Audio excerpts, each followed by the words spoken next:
Check Podcasts.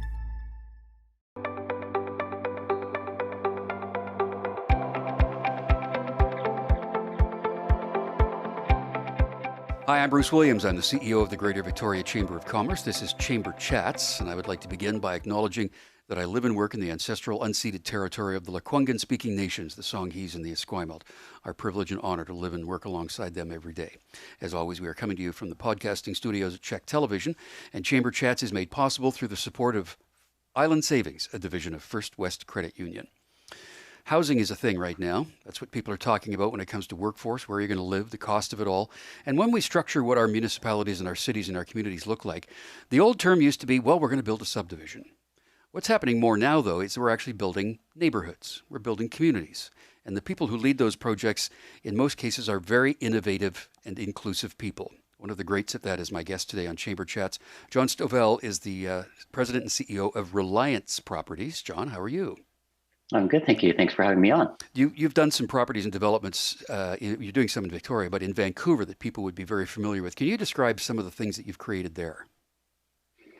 And we do like to focus on community, building communities. You said one of our in the past large areas of endeavor has been in Gastown, which of course is Vancouver's, historical neighborhood along with Chinatown and Yaletown, and, has a lot of similarities to Victoria's Old Town. And that's an area we've been very active in for well over 25 years and took what were just a lot of properties that our ownership had accumulated over the years, old needle trade buildings and so on. And as those industries moved on, and those buildings needed a new future, we found a lot of opportunities to continue to build community by bringing residents into those areas. It had typically been retail and commercial areas that bring residents in with artist studios and heritage law conversions. We've done a lot of that, and having done some of the largest conversions in Gastown and along Vancouver's waterfront port, as well as building some new buildings, some very significant new buildings in Gastown, which is always difficult and challenging in a heritage area.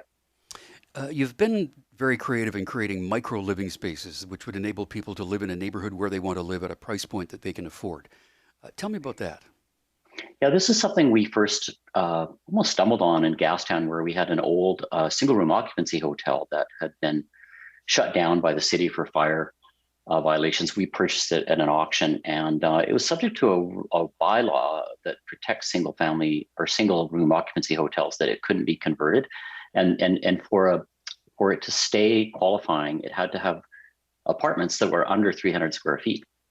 So, but it was gutted, it was never going to come back. So we worked with the planning department and we created our first microloft project, which was, highly amenitized, complete homes in a very small, in that case, the average was 265 square feet footprint, a full kitchen, full bathroom, Murphy bed, high quality, very high quality finishes. And we really did well with that project and found that we were tapping into a whole new demographic who were very eager to, we call it the first rung on the housing ladder. This was a rental project. They were very eager to establish their first home. They really needed a place to lay their head, to have a shower, to eat, to take some rest, and then go out and do it again, whether it was working or recreating, or both, young people in the inner city. And that led to a whole series of microloft projects. We did a whole tower in central Surrey in the lower mainland of Vancouver. We did, of course, the very famous Janyan project in downtown Victoria, which was a derelict heritage building, which we were able to bring back to life. And we've continued to do that microloft type of housing. And sometimes people criticize it. They say, who wants to live in a little apartment like that? At least in jail, you get 3 meals a day. And, there's always the naysayers. But what we found is there's almost an infinite demand for people who need to establish that first home, whether it's renting or buying. And they often move on fairly quickly, but there's a whole new batch of people ready to move in and establish their first home there. So it's been a really great innovation for us. And we've worked very hard on making those beautiful places to live, to the extent that, yes, they're very small, but they have high quality interiors, a lot of modal furniture, walls that move, wall beds, very compact and efficient cabination. So it's been quite interesting technological exploration for us, as well as a type of real estate. So in this living circumstance we have now, in the housing crisis, if you will, what's the future of that now going forward in these spaces? I have to think it's going to be pretty robust. Yeah, it continues to be challenging politically. Some municipalities have minimum unit sizes, which prevent it from happening. We find the ideal size for these micro suites for the studio type is about 250 to 320 square feet.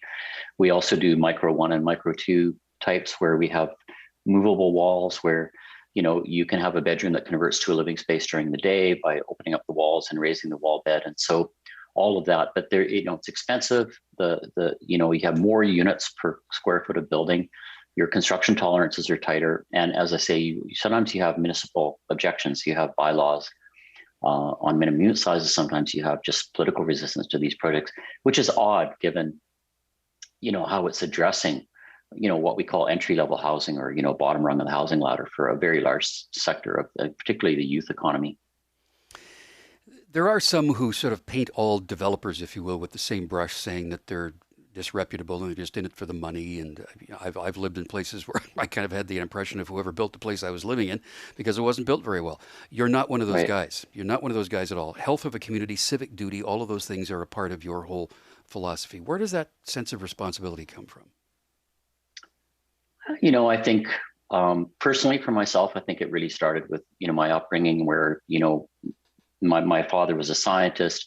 My mother worked in a university administration, and my parents were always very focused on that we should strive to succeed, but that we should think about the greater good of society as well. And it can be challenging as a developer to say you're thinking about the greater good of society, but we really do, and we do that by doing thoughtful design, thoughtful development, doing high quality design, and then outside of that, I participate very broadly in volunteer and community activities. For instance, I was the chair of the Gastown Business Improvement Society for many years.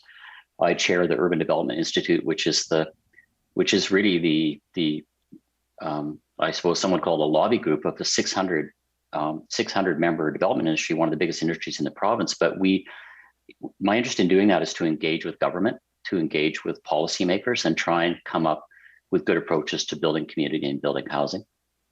And a certain amount of just raw passion for our work. We want to be proud of what we build, and we also build a lot of rental, and so we're owning this real estate for the long term. And so it's just kind of an approach to seeing real estate as both a for-profit business, but to some degree a role where you can fulfill some sense of civic duty. Yeah, we're going to talk specifically about some things you're doing in Greater Victoria, which we've spoken about on the Chamber Chats before. Royal Bay in Colwood and Royal Beach, and the properties downtown in sort of north of downtown, the Capital Iron Lands and the Hydro Lands, and we'll get to that in just a second. But before we do, I mean, other big cities that you would think would be on top of this stuff have turned to you for guidance and advice. For example, New York City. People in New York City reached out and said, Jon, what you're doing is amazing. Tell me about that process. Yeah, I mean, particularly the microloft, phenomenon that just happened at a time when it really caught the attention of it was a very small project. The first one we did, it was only 30 units in the downtown east side of all places, the corner of Hastings and Carroll, a very tough area of the city.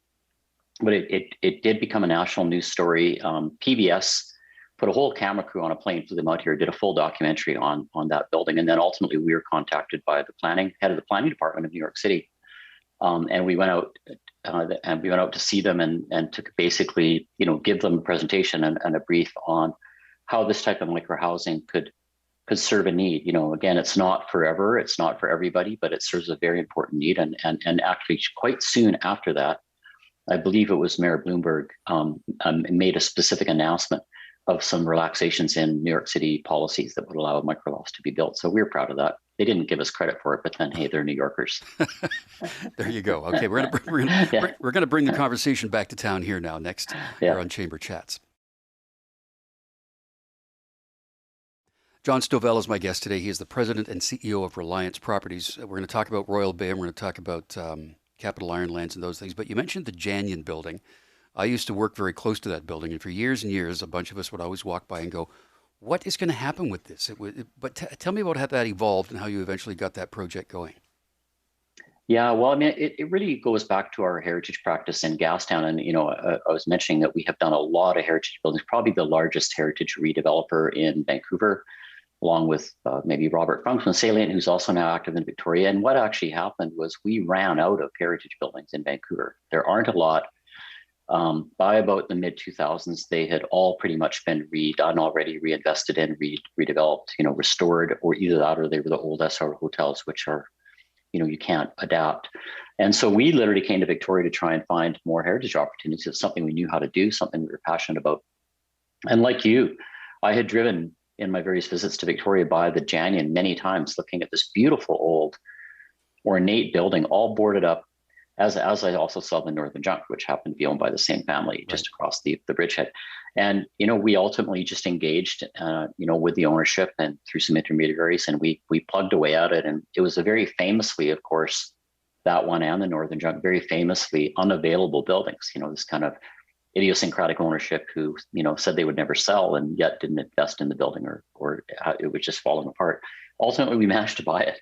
By hook or by crook, we managed to buy it. And we got some great heritage incentives from the city of Victoria. We managed to buy from Transport Canada the land behind the building, between the back of the building down to the waterfront, and put together a project that involved, a new significant addition, a new building basically on the back, and the restoration of the beautiful old Janny building. It won many awards. It's a very popular and successful building with the local community, and I'm very proud of it when I walk around Victoria today and look at that as our first project. And it was a bit of an icebreaker for us in Victoria as well.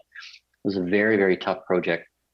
It didn't make a lot of money, frankly, but I think we were able to demonstrate our commitment and credibility to follow through on the redevelopment of a very delicate old building. And it's helped us, I think, in our endeavors in Victoria since.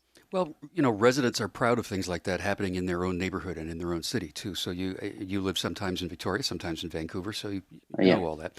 So when you're here, you saw the opportunity in the West Shore. There's so much opportunity there. So you got together with Seacliff, I believe is the other partner, in Royal Beach, which is the lower half of the Royal Bay community right on Machosen Road. And you've got a big vision, a big plan for that, including densifying the amount of population. So walk me through this process that led you to here. Yeah, I mean, first of all, we were, since coming and buying the old Janny building, back in 2010, we built up a fairly substantial portfolio in Victoria and of office buildings and a number of development sites. But we, of course, started to, as I went out and played golf on the weekends, frankly, it's sort of how I got onto it. Started getting out into the Western communities and really starting to get an appreciation of what was going on out there, and that. A little bit coming out of COVID too, we saw, I think, the opportunity for a little bit of a rebalancing between hyper-urban development, which has really been our background, and a certain amount of judicious, what you would call subdivision at the beginning, judicious community building outside the city center, especially when there are very high quality attributes like waterfront or good nature context. And so as I drove around out in Langford and met with the mayor out there and looked at many opportunities, that was always the property that struck me as particularly the Royal Beach side, east of the road down to the water, struck me as the most remarkable property I'd ever seen in a kind of a suburban context on South Vancouver Island. And just coincidentally, before I even made a move, we were contacted by Seacliff, who I suppose had heard that we were, in the market looking around and said that, hey, Seacliff usually just sells subdivisions, but they had bought that property 4 or 5 years earlier and got an amazing rezoning approved on it. And they thought it was such an amazing property that they didn't want to sell it. They wanted to develop it and keep a significant amount of it as legacy assets for their holding company, their family company. And so they invited us. They invited a few groups to propose partnership arrangements with them, and we worked with them for almost a year, kind of dating. And ultimately put that deal together and actually just closed and purchased a half interest in that very substantial property just a couple of months ago. And that's going to be up to almost 3,000 homes and up to 800,000 square feet of commercial space. It's already been zoned by Colwood. There's lots of fine grained design and details and things to work out, and road networks and transportation, all those great things to come. But we're very excited in that, and we're getting ready to launch the first phase of that project. And we're already building a new intersection right now at the entrance to the site.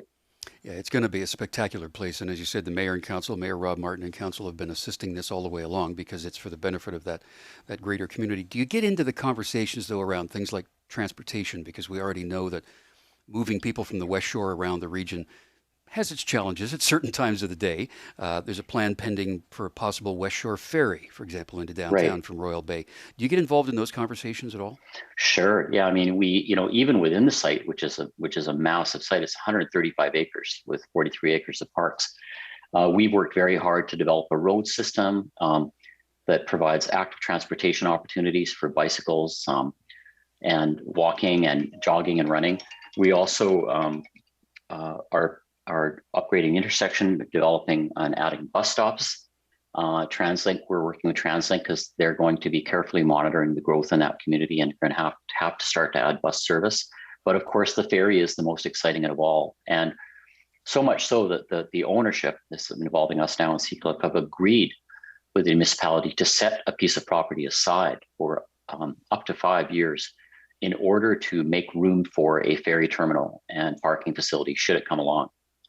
We'd still have to make a business arrangement with BC Ferries or the province, whoever it would be, but we are setting that land aside. We're going to stay away from that piece of land until the ferry proposition has had a chance to run its course. And very exciting thought that a passenger ferry like the Seabus in Vancouver could bolt across into Esquimalt Inlet or into Victoria Harbour. I mean, when you really understand how Royal Beach sits relative to the city of Victoria, as the crow flies, they're very close together. They're only a long drive because you have to go around, Esquimalt Inlet. So it's a very exciting prospect. And we understand that it may, in the next budget, there may be funding for the province to provide BC Ferries to complete the feasibility study that for initial work has been done already.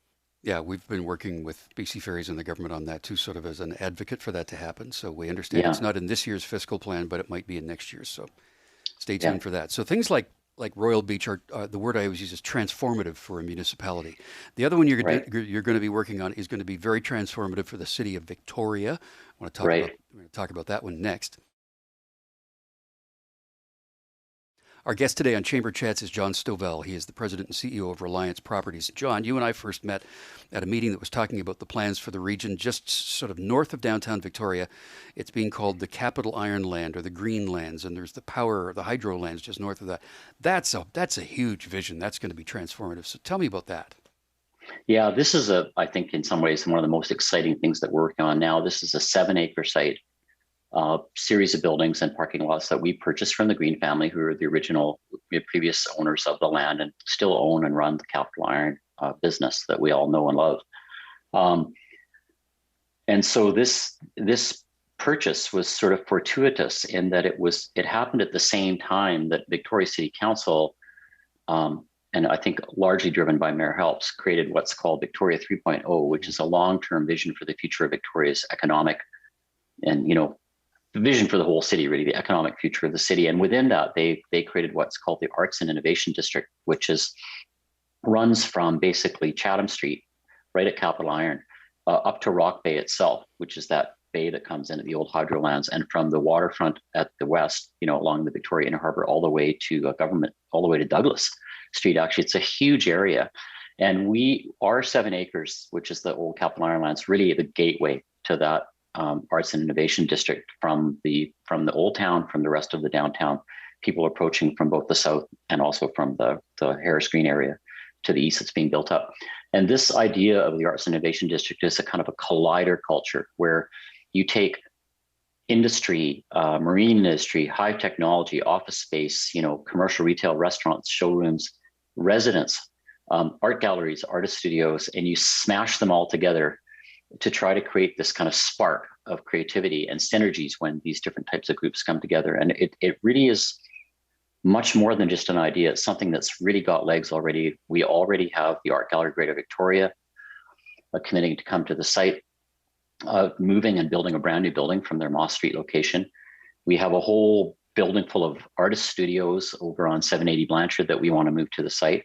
I just met this morning with the representatives of Coast, which is the South Island Prosperity Trust's funded Ocean Futures Technology Cluster, where they want to bring together a whole bunch of different businesses that work in ocean science, ocean technology, put them together on one site in one place where they can pursue their own business objectives, but also have kind of a collider synergy.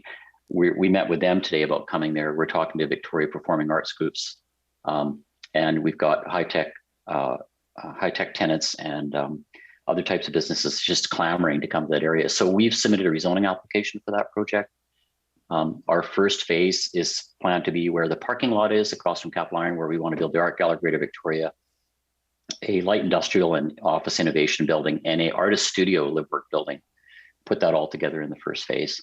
And it goes on from there. It's a total of about 850,000 square feet and 15 buildings on that site that we expect to be building over the next 10 to 12 years. So you're basically building a new community.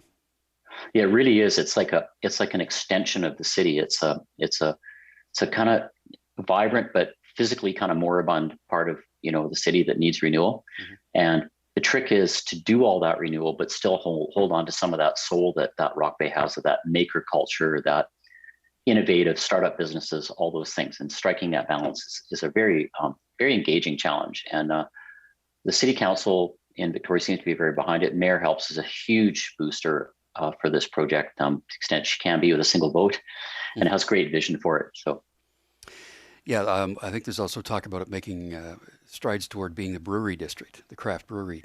It kind of is already. You've got Phillips, you've got Island Brewing there, you've got Phillips Brewing who are already there. Yeah. There's some very interesting businesses around there. There's another very interesting business called Club Quench. Yes. Which is a co-working space over top of the Phillips old hydro or hydroelectric or streetcar shed there. But that's a whole culture in itself, that co-working space. And it's the first place that UVic has ever established a location downtown other than the old Legacy Gallery. So it's really, that area is just, you can just feel it percolating, and it's about to become something I think really pretty remarkable. Yeah, it's very exciting, and you're a huge catalyst in all of that. Just about out of time, John. I want to ask you quickly about a thing that's pending too, and you mentioned Blanchard Street. So if you're going south on Blanchard where it starts to curve, this is really funky looking building right there, and you want to do something with that too. Tell me about that. Yeah, that's an old Art Deco building that was built by the government in 1948, continuously occupied by the government until April 2019, and it was the original home of the BC Power Commission. Which was the ancestral firm to BC Hydro, and were responsible for creating all the dams, and from the 50s and 60s in interior BC, and was occupied by government and various ministries for decades. They moved out in April. We're planning to convert that beautiful Art Deco building to a hotel, and this sitting right in the pocket between the Empress and the Doubletree and the Marriott and the Chateau Victoria and the Parkside, with residences on top. I will use the word again. What you're doing is transformative in these neighborhoods, John. Thanks very much for your time. Thanks for all you're doing and the investment you're making in our region. It's a pleasure to have you as a member of the Chamber, too, so welcome. And thank you for your interest, and I'm look forward to being a member. You bet. Jon Stovell is the President and CEO of Reliance Properties. And I'm Bruce Williams. We'll see you again for another Chamber Chat.